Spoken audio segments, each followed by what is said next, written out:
नमस्कार फरीदाबाद, मैं योगेंद्र पाल आपके साथ। आज हम पहुंचे हैं सैनिक कॉलोनी पुलिस चौकी और आपको बता दें एक बड़ा संगीन मामला है। लूट पाट का मामला है। लूट का जो आलम है वो इस कदर बढ़ गया है कि लोग पुलिस चौकी के सामने भी लूट मार कर लेते हैं, उनको किसी का कोई डर नहीं रहता। ऐसे ही आज एक घटना आपको सुनाएंगे। हमारे साथ हैं, क्या नाम है सर आपका? मेरा नाम प्रदीप कुमार है जी। प्रदीप जी हमारे साथ हैं। प्रदीप जी शुरू से बताएं क्या हुआ और कैसे हुआ। देखिए, मैं यहाँ सैनिक कॉलोनी में रहता हूँ। मेरी बिटिया सेक्टर 31 में जॉब करने के लिए जाती है, HR में है वो। और डेली वो लगभग 9:10 पे घर से निकलती है और 9 यहाँ पे आके ऑटो पकड़ती है बड़कल मेट्रो स्टेशन के लिए, उसके बाद दूसरा ऑटो चेंज करती है। आज भी वो रूटीन में जैसे यहाँ से आ रही थी तो बिल्कुल पुलिस चौकी के ऊपर, आप वहाँ मेरे पीछे देख रहे हैं, NH 54 का एक बोर्ड लगा हुआ है, दिखा दें एक बार। ठीक है जी। और मेरी बिटिया जब उस बोर्ड के पास पहुंची, मतलब अचीवर्स की साइड से आ रही थी, अचानक पीछे से 2 बाइक सवार आए जी। और उन बाइक सवारों ने, बिटिया का ऑफिस से फोन आया हुआ था और वो ऑफिस में अपनी कॉल अटेंड कर रही थी। अचानक ही पीछे से 2 बाइक सवार आए और उन बाइक सवारों ने इतना तेजी से उसका मोबाइल छीना बात करते करते, और बहुत तेजी से, मतलब जैसे झपट्टा मार के कोई चीज छीनते हैं, और वो इतनी तेजी से छीना कि बिटिया अनबैलेंस्ड होके फुटपाथ के दूसरी साइड चली गई, मतलब गिरते गिरते बची। लेकिन चोरों को इसकी कोई परवाह नहीं थी, वो मोबाइल छीना और वो सोना रोड की तरफ भाग गए उधर। और मेरी बिटिया एकदम से 1 मिनट के लिए तो इतनी नर्वस हो गई कि जिसको बोलते हैं ना किम कर्तव्य विमूढ़, कि क्या किया जाए। अचानक उसको सामने पुलिस चौकी दिखी, और जबकि जैसे उसको पता भी है कि यहाँ पुलिस चौकी है, और वो यहाँ आई, वहाँ ड्यूटी ऑफिसर थे ASI रैंक के, उनके पास आई और कहती है सर ऐसे ऐसे मेरा मोबाइल छीन लिया। और उन्हीं के मोबाइल से उसने मेरे को फोन किया कि पापा ऐसे ऐसे है, मेरे साथ ये मिसहैपनिंग हो गई है, आप जल्दी से पुलिस चौकी आ जाओ। मैं हालांकि बाथरूम में था और इमीडिएटली मैं भी आया यहाँ पे, और ड्यूटी ऑफिसर जो थे मिस्टर मुझे नाम नहीं ध्यान आ रहा, तो उनसे मैंने बात की। मैंने कहा सर ऐसे ऐसे, देखिए एग्जैक्ट पुलिस चौकी के सामने अगर ऐसी घटनाएं होंगी तो और जगह का क्या होगा। तो वो बोले ठीक है सर, हम आपकी डिटेल लिख लेते हैं, सारा कुछ उन्होंने नोट। मैंने कहा सर FIR लॉन्च करो। कहते जी FIR हम तब नोट करेंगे जब हमारे ड्यूटी ऑफिसर आ जाएंगे। तो SI साहब मनोज कुमार जी अभी अभी आए हैं, उनसे भी मेरी बात हुई है। तो वो कहते हैं जी बिल ले आओ।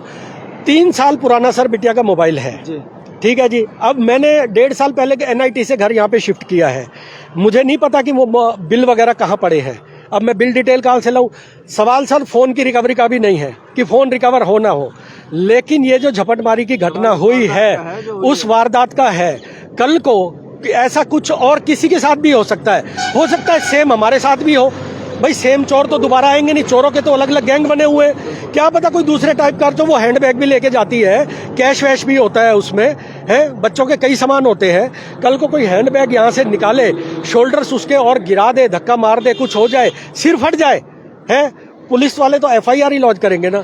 और सर सबसे बड़ी बात ये देखो कि मेन पुलिस चौकी के ऊपर, और यहाँ आप देख सकते हैं दोनों और नाके लगे हैं। अभी यहाँ 2 बजे के बाद, अभी तो धूप है, बेचारे पुलिस वाले भी हमारी तरह आदमी हैं, लेकिन 3 बजे के बाद और रात के 9 बजे 10 बजे तक यहाँ सख्त चेकिंग चलती है। बहुत अच्छे अच्छे सबको रोक रोक के पूछा जाता है। लेकिन सर एक बात बताइए कि मतलब इतना सावधानी बरतने के बावजूद भी चोरों के मन में कोई डर नहीं है कि पुलिस चौकी के ठीक सामने आके उन्होंने ऐसी वारदात को अंजाम दिया। तो ये बातें कहीं ना कहीं प्रशासन के प्रति भी शक का माहौल पैदा करती है, और पुलिस डिपार्टमेंट के प्रति भी। पुलिस चौकी क्या, पुलिस चौकी के गेट पर बिल्कुल गेट पर है।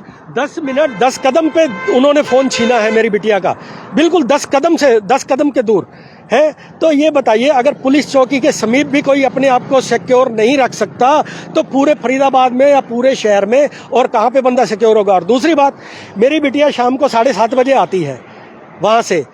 अभी तो गर्मियां हैं, लेकिन सर्दियों में अंधेरा हो जाता है। पैदल चलने वाली महिलाएं किस रूप में सेफ हो सकती हैं, ये पुलिस प्रशासन बताएगा क्या?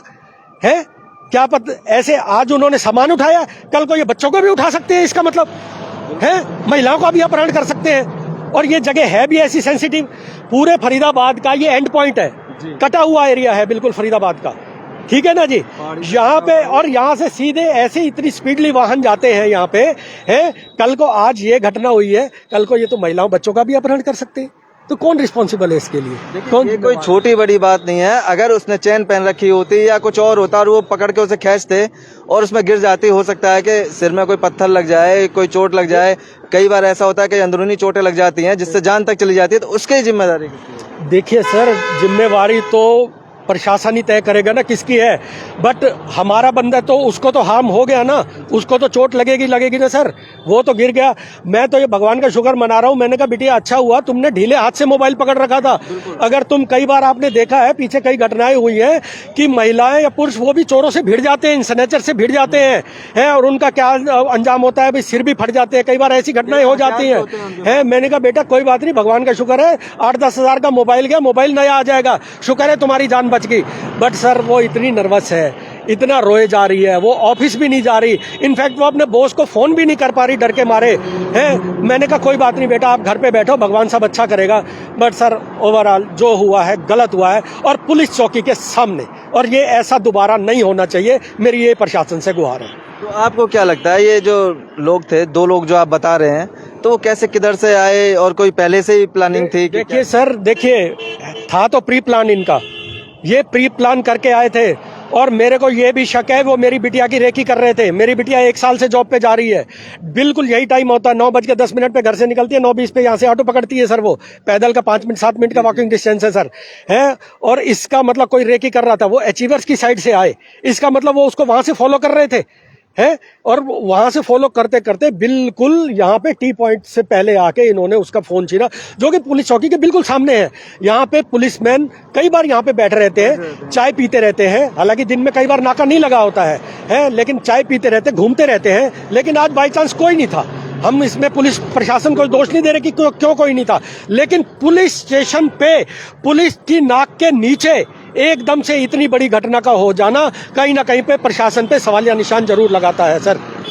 तो सर क्या कोई लड़की ने कुछ ऐसा देखा कि जिससे कोई पहचान हो सके, कोई गाड़ी का नंबर देखा हो या कोई? सर देखिए, बाइक पे थे दोनों। मेरी बिटिया एक पल के लिए तो इतनी नर्वस हो गई कि ये हुआ क्या है वो एक, हाँ, उसने एकदम से अपने आप को संभाला और वो इतनी अनकॉन्शियस हो गई, इतनी मतलब उसमें वो डर खौफ पैदा हो गया है। मतलब हम इस इलाके को 1.5 साल से मैं NIT 3 से यहाँ शिफ्ट हुआ हूँ। हालांकि वो भी सिक्योर इलाका है, लेकिन हम यहाँ भी गेटेड सोसाइटी में रहते हैं, सब कुछ सिक्योर है।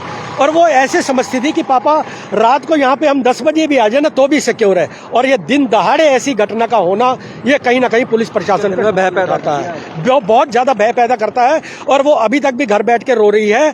और मेरे ख्याल से वो पता नहीं आगे आने वाले टाइम में जॉब पे जा सके या ना जा सके, मुझे ये भी शक है। बाहर में गई जॉब, मुझे नहीं करवानी, बिटिया टाइम पास करने के लिए कर रही है जॉब। लेकिन सर कहीं ना कहीं ये चीजें जो है आम सुरक्षा की दृष्टि से बहुत ज्यादा ये पुलिस प्रशासन की लापरवाही को दर्शाती है। तो आप क्या मांग है आपकी? क्या मांग ये है सर, हमारी इमीडिएटली FIR दर्ज की जाए यहाँ पे, और जो भी वो बंदे हैं, मेरा फोन रिकवर, बिटिया का फोन रिकवर हो ना हो, लेकिन उन चोरों को सजा जरूर मिलनी चाहिए ताकि इस घटना की पुनरावृत्ति ना हो। तो फरीदाबाद जोड़ेंगे आपको शहर की ऐसी और महत्वपूर्ण खबरों के साथ। बहुत बहुत धन्यवाद।